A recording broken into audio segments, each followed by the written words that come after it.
I stand by the police officer. She should have stood by the ground and completed the job, and she should have gone after that.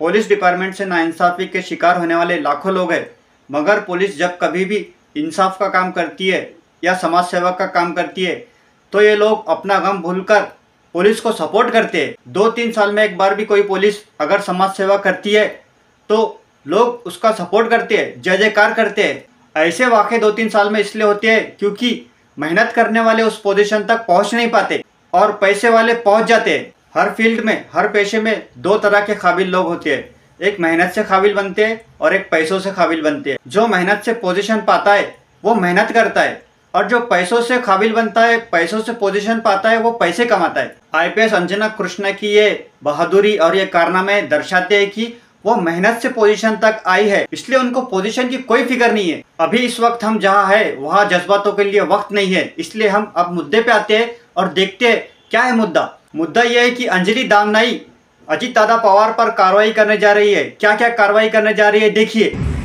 Ajit Pawar यांच्या विरुद्ध मी एक आज कायदेशीर तक्रार दाखल केली आहे आणि ती मी home minister Devendra Fadnavis, ACS home Iqbal Chahal आणि DG महाराष्ट्र पोलीस यांच्या तिघांकडेही पाठवली आहे। आणि मला असं वाटतं की आता आपण ह्या सगळ्यांना एक धडा शिकवणं गरजेचं आहे आणि कायदा हा सगळ्यांसाठी समान असतो, कोणीही दादागिरी करू शकत नाही, राजकारणी तर अजिबात नाही।